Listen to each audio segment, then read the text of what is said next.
Vous écoutez la radio nationale du Mali, le 9h à Bamako, la même heure à Fana.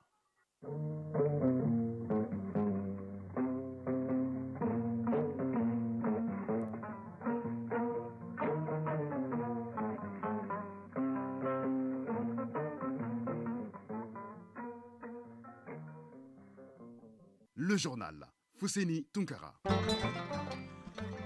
Bienvenue dans cette édition, la première de Mali Actualité, les titres.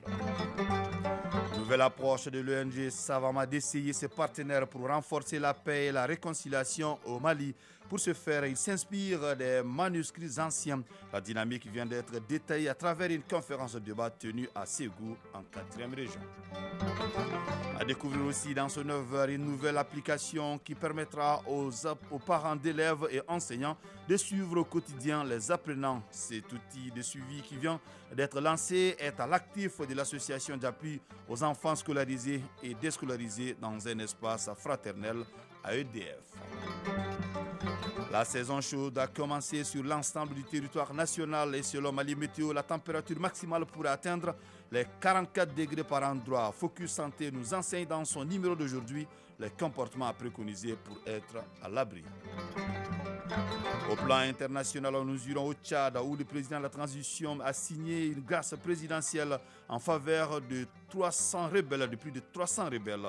Nous allons parler aussi de la tournée africaine de la vice-présidente américaine Kamala Harris. 3 pays sont concernés par ce déplacement. Et en fin de journal, la page sport sera détaillée par Famourou Djourté. Nous sommes heureux de vous compter parmi nous. Bienvenue dans ce journal. Le ministre de la Santé et du Développement social vient de visiter le centre de recherche et de formation sur les pathologies moléculaires situé dans les locaux de l'hôpital du Point G. Cette entité a fait plus de 1000 prélèvements en 2022 dans le cadre du diagnostic du cancer. L'une des particularités de cette structure, c'est la prise en charge des patients isolés par la télémédecine. Batraoré. Au CREFAM, Centre de recherche et de formation sur les pathologies moléculaires, c'est tout un arsenal de matériel de diagnostic du cancer qui est installé.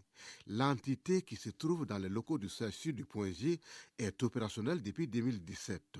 Elle fonctionne grâce à un partenariat entre l'USTTB, l'Université des sciences, des techniques et des technologies de Bamako et l'Université Northwestern des États-Unis d'Amérique.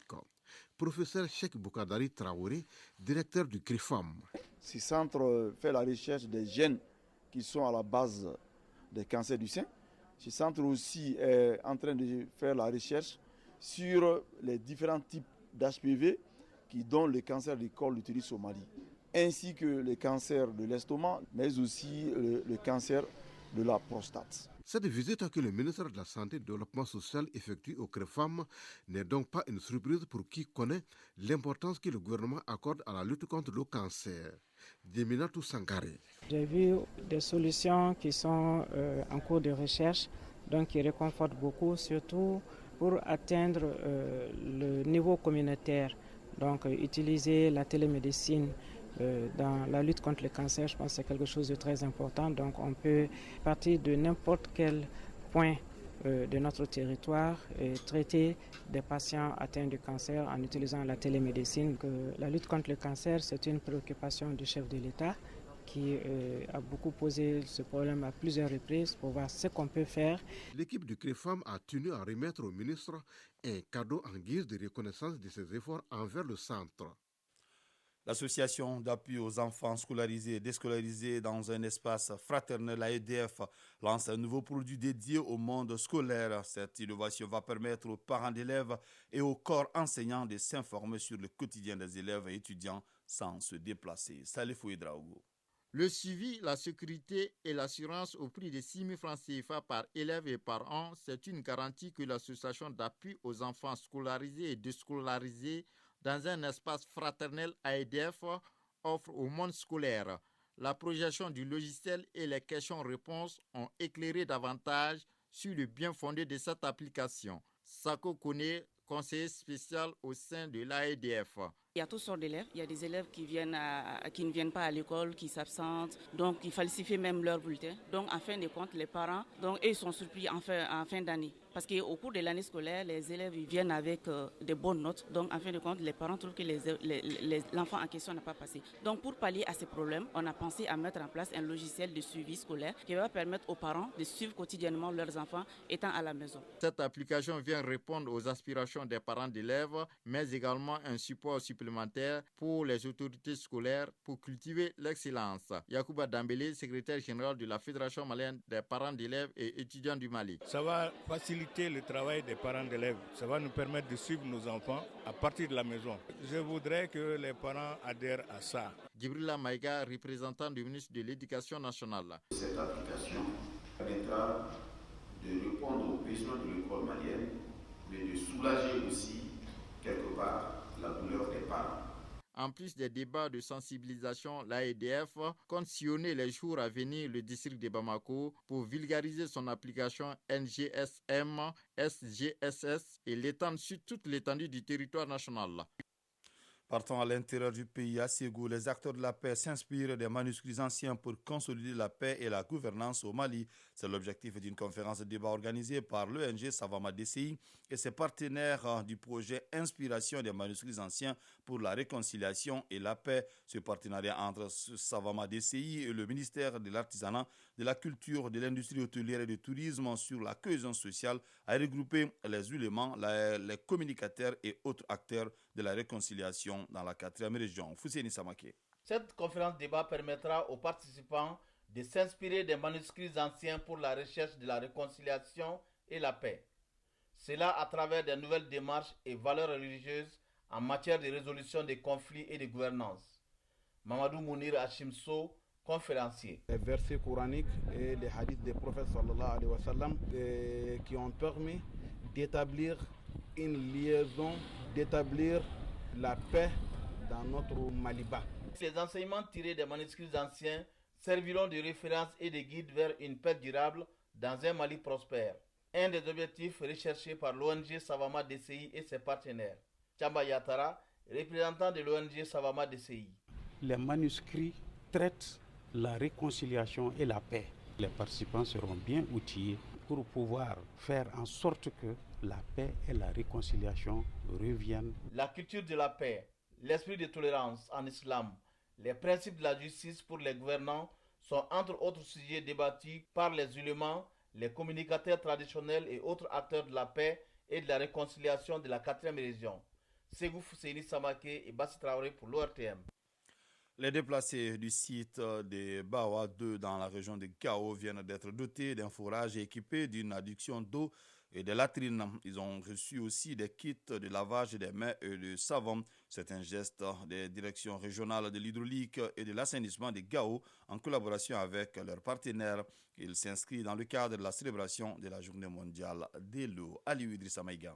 Bawa 2 est l'un des sites de déplacés situés dans la périphérie de Gao, précisément dans la commune rurale de Gunzurei. Pour étancher la soif et améliorer les conditions de vie de plus de 2000 personnes qui y vivent, les directions régionales de l'hydraulique et de l'assainissement de Gao, en collaboration avec leurs partenaires, ont mis à leur disposition un forage équipé d'une adduction d'eau et de latrines, financé à plus de 25 millions de francs CFA par l'UNICEF.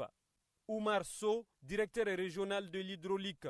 C'est des personnes très vulnérables qui ont eu la chance de bénéficier d'une adduction d'eau et de latrines. On s'est dit, pourquoi ne pas venir les sensibiliser pour que ces ouvrages-là soient durables. Zeynadine Ag Mohamed, porte-parole des bénéficiaires. Nous remercions l'hydraulique à travers ses partenaires de nous avoir fait un château à côté de notre école. On veut une augmentation d'eau parce que la population s'augmente de jour en jour. En plus des réalisations faites, une cérémonie de remise de kits de lavage de mains et de cartons de savon a été organisée à proximité du forage. Abdoulaziz Touré, porte-parole des partenaires. Les partenaires de la direction régionale et de l'État en général n'ont pas oublié ces déplacés-là. Nous sommes là pour leur donner l'eau. Mohamedou Bonkana, représentant la direction régionale de l'assainissement de Gao. L'essentiel, ce n'est pas avoir seulement le point d'eau, mais il faut savoir l'entretenir pour qu'il n'y ait pas d'infection tout autour du point d'eau, il faut tenir compte de ça. Le thème retenu cette année pour la célébration de la Journée mondiale de l'eau est « Accélérer le changement pour résoudre la crise d'eau ». Gao, Aliou Idrissa Maïga et Al-Hassan Ahmadou pour l'ORTM. Actualité hors de nos frontières au Tchad. Le président de la transition, Mahamat Idriss Déby, a signé hier samedi 25 mars une grâce présidentielle en faveur de 380 rebelles bien sûr, du Front pour l'alternance et la concorde condamnés mardi dernier. Ces rebelles avaient été condamnés à la prison à vie pour actes de terrorisme, atteinte à la sûreté nationale et atteinte à la vie du chef de l'État. En République démocratique du Congo, la nomination de Jean-Pierre Bemba à la défense suscite attentes et réserves. Ex-chef de guerre, il avait été condamné à 18 ans de prison par la Cour pénale internationale pour crimes commis en Centrafrique avant d'être acquitté en appel. Ce choix du président Félix Tshisekedi suscite des réactions à Kinshasa, mais également dans l'est du pays, confronté à une dégradation de la situation sécuritaire. Pour terminer cette page internationale, la vice-présidente américaine Kamala Harris entame ce dimanche 26 mars une tournée d'une semaine dans 3 pays africains. C'est une réaffirmation de l'intérêt américain pour le continent. Il s'agit d'un voyage résolument tourné vers le futur, la technologie et la jeunesse. Pour cette tournée, la vice-présidente va passer dans des pays qui ne sont pas confrontés aux plus difficiles des enjeux de sécurité, de pauvreté ou de gouvernance. D'abord le Ghana, puis la Tanzanie, dont la première présidente a levé les mesures d'interdiction des partis d'opposition. Et enfin la Tanzanie, où elle s'était déjà rendue plus jeune quand son grand-père indien y travaillait. À chaque étape, Kamala Harris rencontrera les chefs d'État, mais aussi les représentants de la société civile. Son entourage s'attend à un accueil chaleureux pour la première femme afro-américaine vice-présidente de l'histoire américaine.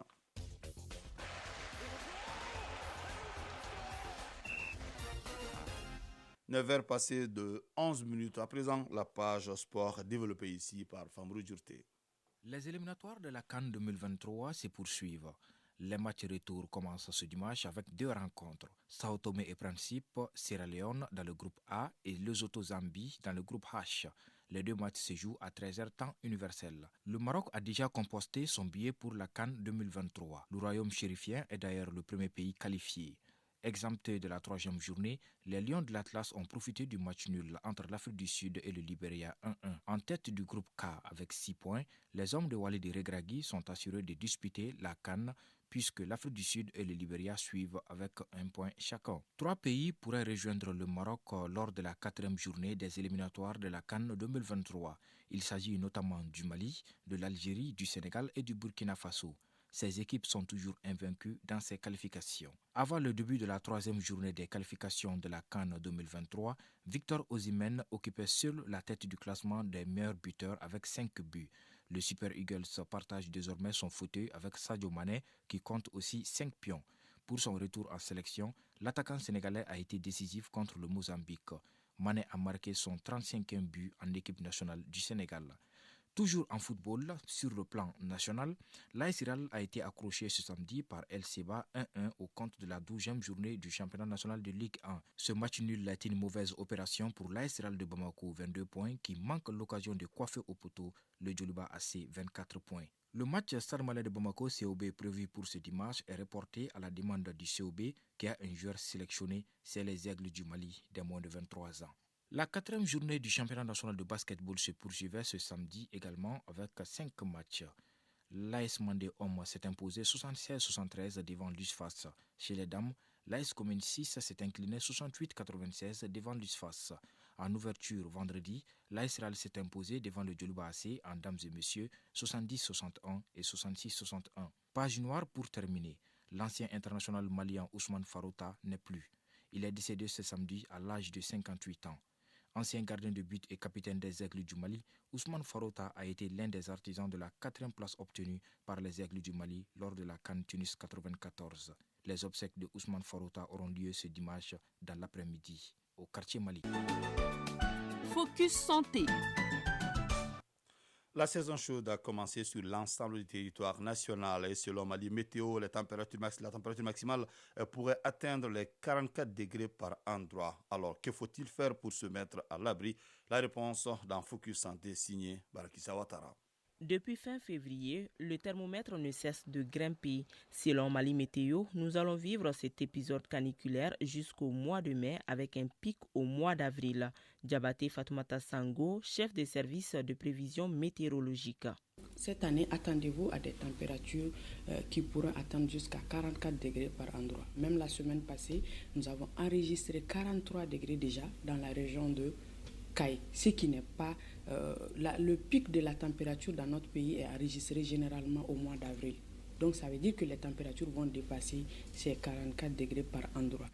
S'exposer à une très forte chaleur de plus ou moins 37 degrés peut avoir des conséquences sur la santé selon le spécialiste. Dr Ousmane Yaya-Touri, médecin et coach en éducation sanitaire. Dans cette période de chaleur de canicule, il est très important de surveiller les personnes âgées ainsi que les enfants, surtout les enfants de moins de 5 ans.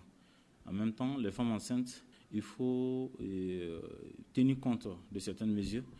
Maintenant, la première chose à faire d'abord, c'est de boire suffisamment. Un minimum 1,5 litre d'eau par jour. Si boire beaucoup d'eau est nécessaire pendant cette chaleur, comment donc faire pendant ce mois de Ramadan?